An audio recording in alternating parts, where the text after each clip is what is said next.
যতই মনে কষ্ট থাকুক দুঃখ থাকুক কিন্তু ঘরের কাজগুলো তো করতে হবে। যেহেতু আমি হলাম কারোর স্ত্রী, 2 সন্তানের মা, তাই সন্তানের মুখ দেখে তো সব দুঃখ কষ্ট লুকিয়ে রেখে ঘরের কাজগুলো শুরু করে নিলাম। তো hello everyone, welcome to my mini blog. তো সমস্ত কাজ সেরে এখন চলে আসলাম ছেলের জন্য টিফিন বানাতে। তো ঠাকুরের গান গেয়ে গিয়ে আমি এখানে বানাচ্ছি রুটি, আর ঠাকুরকে বলছি মনে মনে যে আমার মনের ভিতরে পজিটিভিটি চলে আসে, যাতে কুবুদ্ধিগুলো মাথার থেকে সরে যায়।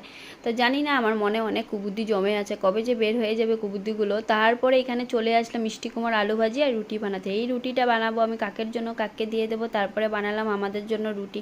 তো ছেলেকেও দিয়ে আসলাম স্কুলে। এখানে বরের জন্য দিয়ে দিলাম রুটি, ও খেয়ে দিয়ে চলে যাবে ডিউটিতে, ওরও ডিউটি আছে। আর ঘরেই ছিল সকাল থেকে, আজকে লেট হয়ে গেছিলো তাই যেতে পারেনি, তো একটু পরে বেরিয়ে পড়বে। আর এখানে ওকেও দিয়ে দিলাম। আর আমার খাওয়া হয়ে গেছিলো, আর একটা কলা ছিল তাই বসে বসে আমিও কলা খাচ্ছি। আর আছে ডাব্বু। তারপরে বড় খেয়ে দিয়ে কী করলো, বক্স পালঙের নিচে এত নোংরা হয়ে গেছে, ও নোংরাগুলো বের করে দিল। আরও কি জানি আছেই, তো একদিন সময় পেয়ে এটা সাফা করতে লাগবে। আর আমি ওখানে কাজ করতে করতে আমার ডাব্বু তো এদিকে পুরো আকাম করে দিল। সিঁদুরের নতুন কোটাটা থেকে সিঁদুর বের করে সারা গায়ে মাখলো আর চাদরও ভরিয়ে দিল। আর পাপা কিন্তু ঘুমিয়েছিল, একদমই ওকে নোটিস করেনি। আর এই সিঁদুরের কোটাটা আমার বাবা ওর হাতে দিয়ে গেছে, মানে পুরো পেকিং ছিল। তো আমি ভাবলাম যে ও ওরকম করে বের করতে পারবে না, কিন্তু কি করব, ও বের করেই দিল।